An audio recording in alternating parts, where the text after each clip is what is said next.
will say this, there are some things that, and I'm talking physical evidence that was at that house that is, there could have been greater plans as far as getting rid of her, and it's scary, sadistic stuff. You can see the person and you can see what they're wearing something pretty distinctive, and there's photos that I have from 12 hours earlier, a person at the house wearing the same thing. This whole David situation has spiraled into something far bigger than anyone ever expected, and every new detail makes it even darker. What started as quiet whispers online has now turned into a full-blown storm that could tear apart not just David's image, but his entire career. And honestly, if things keep going at this rate, it wouldn't surprise anyone if Celeste's family finally decided to take legal action, not only against him, but potentially against his label too. Now, let me make this crystal clear. Nothing has been confirmed yet, but the silence, the strange inconsistencies, and the way the story keeps changing, it's starting to look like something legal is definitely brewing behind the scenes.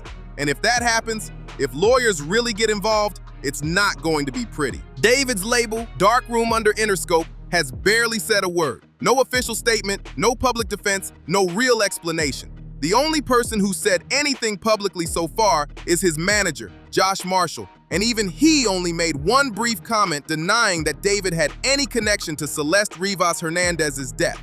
Since then, nothing. Just a wall of silence. And that's never a... We recovered. We don't have any of her at that property. We have pictures of her and that were taken by David, we assume, because it's not on a camera phone, but these photos are on a regular camera at different locations. And it really makes me think that it's likely she had another place she was staying. I can tell you that there was a lot of time spent towards downtown LA. And I'll say the last photo that we have of Celeste is January 2nd, 2020. Good sign when the stakes are this high. Because when things reach this level, when someone connected to a major artist loses their life and the label suddenly plays mute, it usually means there's something big they don't want getting out. Whether that's for legal reasons, PR strategy, or straight up fear, we don't know. But it's never innocent. And here's where things get uncomfortable. Because the more you dig, the more this stops feeling like a scandal and starts feeling like a cover-up. When people first started talking about the possibility of a lawsuit, that seemed like the headline. But now, the conversation's evolved into something deeper.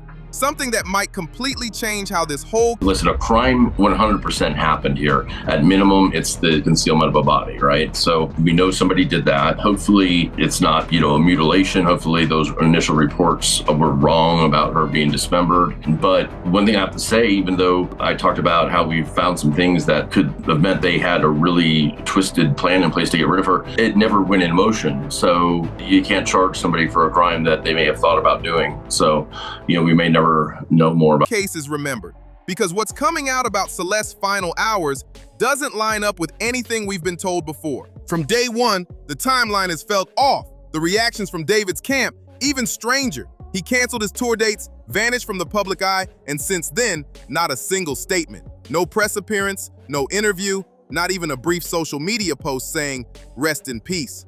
And considering that, according to multiple credible sources, Celeste was his girlfriend, that silence hits different. It's not just absence, it's avoidance.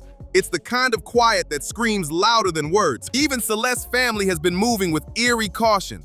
They haven't spoken to the press once, but their silence doesn't feel like shock. It feels like preparation.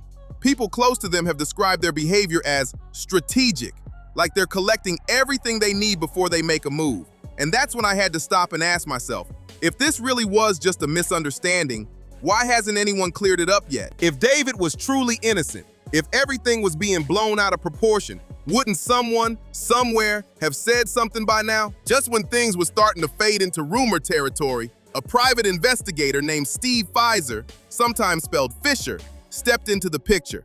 And what he said turned this whole thing upside down. He wasn't flashy about it either.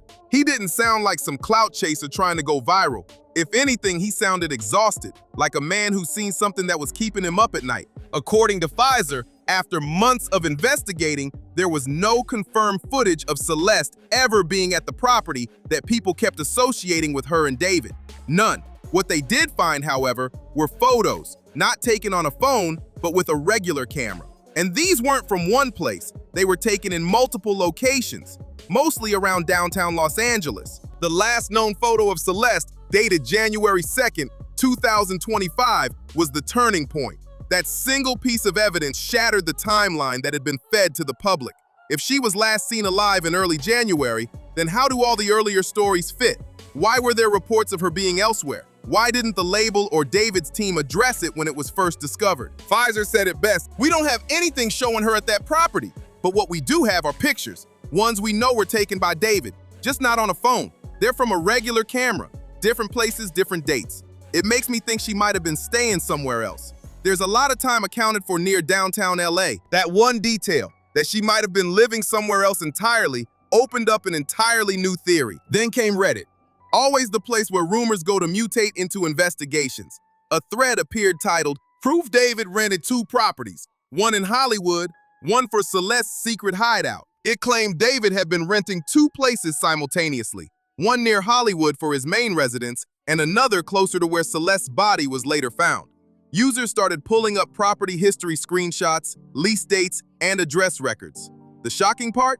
The second property was suddenly relisted for rent in March, just weeks after Celeste's final known photo in January. Coincidence? Maybe, but a lot of people online don't think so. Comments in the thread started connecting dots that, on paper, shouldn't even exist. Some noticed that one of David's songs from his unreleased sessions includes the line, "Don't run away, I've got a place you can stay."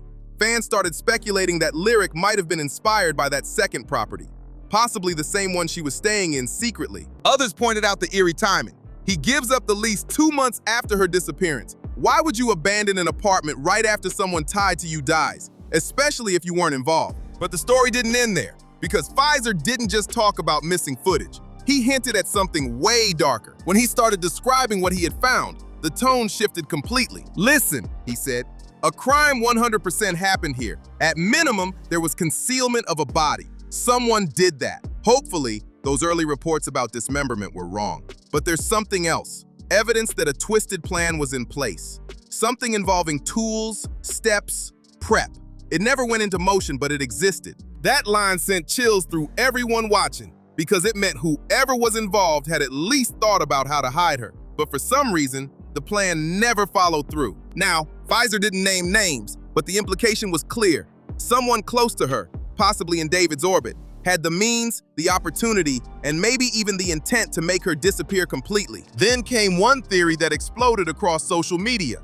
A post that went viral within hours after a user wrote, "I've been saying since day one, the body was in the Tesla. He left for tour and used that as an alibi.